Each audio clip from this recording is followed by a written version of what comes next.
Hello everyone, welcome back to our channel Banu daily vlogs. ముందుగా మీరు నా ఛానల్ని కొత్తగా చూస్తున్నారా? అయితే ప్లీజ్ చిన్న లైక్ ఇచ్చి నా ఛానల్ని సబ్స్క్రైబ్ చేసుకోండి. ఈరోజు వ్లాగ్ ఏంటి అని అనుకుంటారా? ఈరోజు వ్లాగ్ వచ్చేసి నాకైతే కాలేజ్కి టైం అయిపోతుంది. లంచ్ బాక్స్ ప్రిపేర్ చేసేంత టైం అయితే లేదు.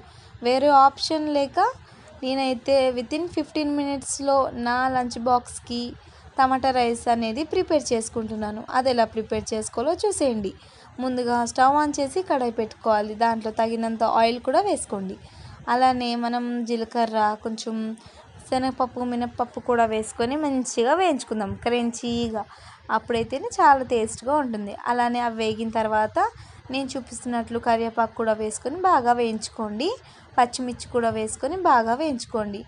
ఇప్పుడే చెప్తున్నాను, నేను చూపిస్తున్నట్టు ఒక్కసారి ట్రై చేయండి. అసలు మీరు హోటల్కి కూడా వెళ్ళరనమాట. అంత టేస్ట్గా సూపర్ యమ్మీగా వచ్చింది. నేను ఏ మసాలా యూస్ చేయలేదు. మీరు ఆల్రెడీ చూస్తున్నారు కదా.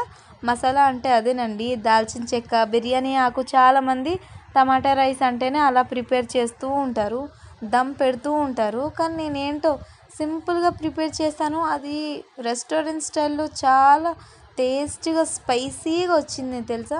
వేడివేడిగా స్పైసీగా తినండి, ఎంత సూపర్గా ఉందంటే ఒకసారి మీరు ట్రై చేయండి. ట్రై చేస్తేనే తెలుస్తుంది. ఇంకేంటి, పచ్చిమిర్చి కూడా వేగిపోయినాయి కదా.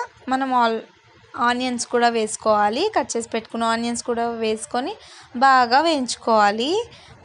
ఇప్పుడే చెప్తున్నాను, ఆనియన్స్ వేగేటప్పుడు అల్లం పేస్ట్ వేయండి. అప్పుడైతేనే దాని ఫ్లేవర్ ఆనియన్స్కి పట్టి కర్రీ అనేది టేస్ట్ బాగుంటుంది. ఇంకోటి పచ్చివాసన కూడా పోతుందన్నమాట.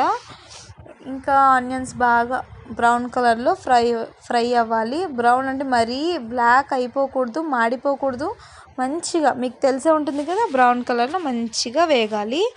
ఆనియన్స్ వేగాక టమాటా పేస్ట్, నేనైతే టమాటా పేస్ట్ చేసి పెట్టుకున్నాను.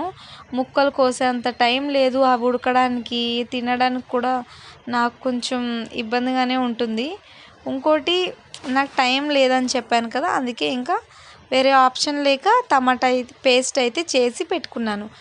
చాలా తొందరగా అయిపోయింది. పేస్ట్ చేసి పెట్టుకోవడం వల్ల కర్రీ చాలా తొందరగా ప్రిపేర్ అయిపోయింది. చాలామంది కట్ చేసి వేసుకుంటారు. అలా అయినా పర్లేదు, ఇలా అయినా పర్లేదు, టైంని బట్టి చూసుకోండి. ఇంకేంటి, టమాటా కూడా వేసుకొని బాగా వేయించుకున్నాం కదా. టమాటా కూడా పచ్చివాసన పోయేంత వరకు బాగా వేగాలి.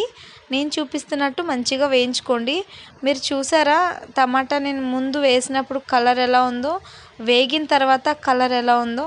వేగిన తర్వాత ప్యూర్ రెడ్ కలర్ వచ్చి మంచిగా పచ్చివాసన పోయి మంచిగా ఫ్రై అయిందనమాట టమాటా పేస్ట్. దాంట్లోనే ఇంకా కొంచెం పసుపు కూడా యాడ్ చేసుకోవాలి. పసుపు, ఉప్పు, కారం, ధనియాల పొడి, గరం మసాలా ఉంటే గరం మసాలా. నేను చూసారా గరం మసాలా వేయలేదు. అలానే హోల్ గరం అంటే ఫ్రై చేసుకుంటాం కదా దాల్చిన చెక్క, అవి అలా నేను ఆయిల్లో కూడా ఫ్రై చేయలేదు. అవి రెండు వేయకుండానే చాలా టేస్ట్గా వచ్చింది. మీ ఇష్టం, గరం మసాలా ఉంటే మీరు గరం మసాలా కూడా వేసుకోండి. నేనైతే గరం మసాలా అసలు యూజ్ అనేది చేయలేదు. సింపుల్ ప్రాసెస్తో చాలా టేస్ట్గా చేశాను అనమాట. ఇంకేంటి, అవి కూడా అంతా ఉప్పు కారం అంతా వేసిన తర్వాత మళ్ళీ ఒక 2-3 మినిట్స్ ఫ్రై చేసుకొని రైస్ వేసేయడమే. రైస్ వేసి బాగా మిక్స్ చేసుకోండి. లాస్ట్కి కొత్తిమీర అయితే గార్నిష్ చేసుకోండి.